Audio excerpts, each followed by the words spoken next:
नाम के मुनि ने तप किया, साधना करी। और क्यों करी? केवल संतान की प्राप्ति के लिए, क्योंकि शिलाद के यहाँ संतान नहीं थी, शिलाद के यहाँ कोई औलाद नहीं थी, शिलाद मुनि जी के यहाँ कोई औलाद नहीं, संतान नहीं। जब संतान का सुख नहीं होता तो व्यक्ति ना जाने कहां कहां जाता। और ऐसा नहीं केवल संतान के लिए जाता, अगर उसके घर में थोड़ी सी तकलीफ आ गई तो भी वो 10 जगह जाएगा, अगर थोड़ा सा कष्ट आ गया तो भी वो 10 जगह जाएगा, अगर उसको कोई परेशानी आ गई तो भी वो जाएगा। वो जाता रहता है, सब दूर भटकता रहता है, यहाँ वहाँ जहाँ तहाँ सब दूर जाएगा। पर शिव महापुराण की कथा कहती है, जब दुनिया में सारे रास्ते बंद हो जाएं, सारी दुनिया में तुम धक्के खाकर आ जाओ, सब जगह से होकर आ जाओ, और आखिरी तक भी अगर तुम्हारा कार्य ना हो, तब एक बार मेरे शंकर के मंदिर में 1 लोटा जल चढ़ाना प्रारंभ कर दो, आपके मार्ग खुलना, रास्ते खुलना प्रारंभ हो जाए। बोल बम का नारा है, फिर मार्ग खुलना प्रारंभ, रास्ते खुलना प्रारंभ। 1 लोटा जल हमारा जो हम शिव को चढ़ाते हैं, वो हमारा कल बदल देता है, हमारा मार्ग सुलभ कर देता है। शिलाद मुनि के यहां संतान का सुख नहीं, बहुत दुखी है। और फिर निवेदन करें, भगवान से प्रार्थना करा करो, भगवान औलाद देना मना नहीं, पर संस्कारवान देना। दूसरी, भगवान औलाद देना, संस्कारवान देना और स्वस्थ देना। एक माँ की दशा क्या होती है, बच्चे को जन्म देने के बाद उस माँ से पूछा जाए, जिस माता की औलाद में अगर थोड़ा सा भी कोई तकलीफ आती है तो माँ का कलेजा हिल जाता है। जितना माँ रोती है शायद दुनिया में कोई ना रोता हो। माँ माँ भोले बाबा, मेरे शंभू, मेरे त्रिकालदर्शी, मेरे कैलाशी अविनाशी, अगर मुझे औलाद देना तो 2 बातों का स्मरण रखना। एक, उसको स्वस्थ देना, अच्छी उम्र देना, और दूसरा उसमें संस्कार। और कैसे संस्कारों? शिव महापुराण की कथा कहती है, अगर माता पिता सत्संग में डूबे हैं, माता पिता संकीर्तन में डूबे हैं, माता पिता शिव भक्ति में डूबे हैं, माता पिता यदि भगवत स्मरण में डूबे हैं, तो ऐसी कृपा करना कि हमारी औलाद भी भगवान शिव की आराधना करे, भगवान का भजन करे, सत्संग करे, कीर्तन करे, नाम जाप करे, स्मरण करे। हाँ, हमें दुनिया को दिखाने के लिए नहीं, अपनी अलमस्ती के लिए, अपने आनंद के लिए, अपनी आत्म शांति के लिए, अपने चिदानंद के लिए, अपने मन के लिए करें।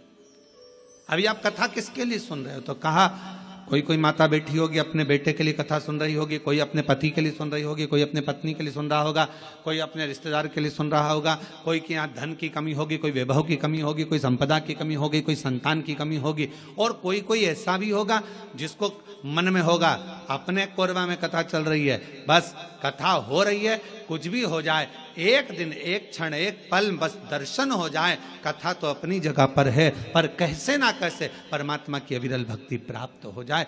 और वो टीवी के माध्यम से भी अगर आपको हो रही है, हम तो कोरबा वासियों को कहेंगे, ये आपके भाग्य हैं जो कथा कोरबा से ही ऑनलाइन हो रही है। तो अपने घरों में रहकर टीवी के सामने भी बैठकर अगर कथा सुन रहे हो तो उसका एक आनंद है।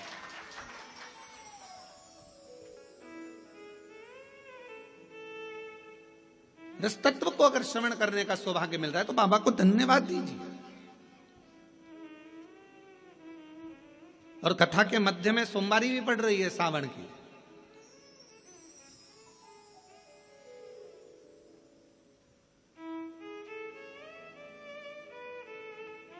कोई ना कोई अभिलाषा, और शिव महापुराण की कथा कहती है, अगर कोई अभिलाषा नहीं भी है, और हम जब बाबा के चरणों में बैठकर जाकर बोलते हैं, भोला सब दुख,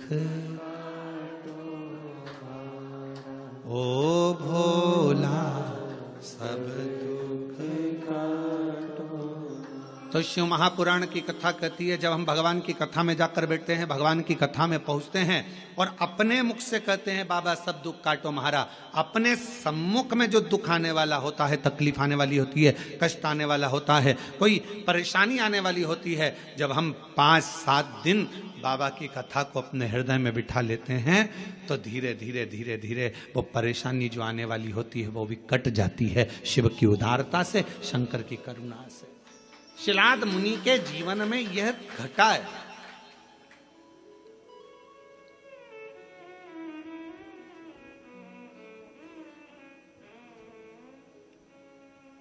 देखिए,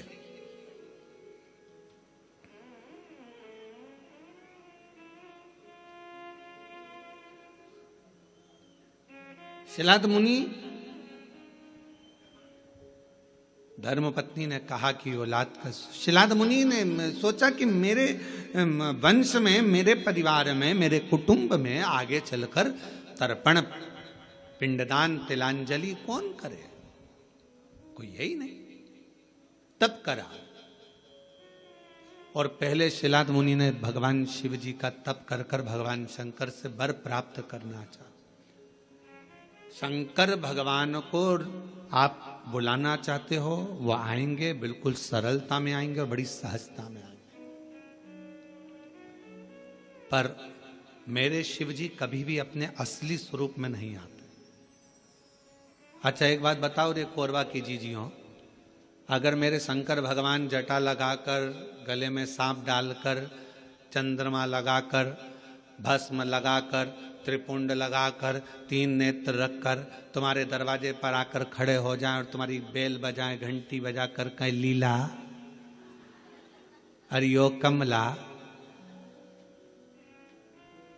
अरे ओ राम सिंह दरवाजा खोल, और तुमने दरवाजा खोल कर तुरंत कह दो चल निकलो यहां से, मांगने के लिए हमारे घर में रहा, चलो। और भगवान शंकर कहे मैं भगवान हूं, मैं तुम्हें देने आया हूं, इतने में भी तुम्हें विश्वास नहीं होगा, हाँ ये देगा, रहने दे, चल जा यहां से।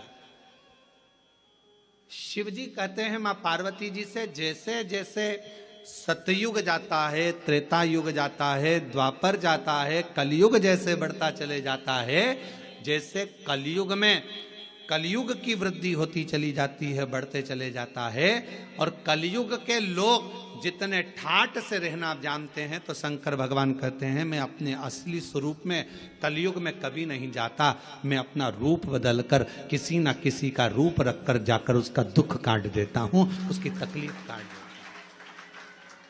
अब कलयुग में वो कैसे आएगा, तो किसी ने आकर कह दिया वहां पर उस गांव में चले जाओ, वहां एक डॉक्टर रहता है, वो डॉक्टर इलाज कर देता है, तो तुम्हारे मन में विश्वास जाग गया, वहां एक डॉक्टर रहता है। पति से कहा देखो अपने मेरे को दिखाने के लिए आप उस डॉक्टर के पास, बताने आया था कोई, रूप बदल कर आया था कोई, तो उसने वहां तक पहुंचा दिया, वहां पहुंचे, वहां से फिर आगे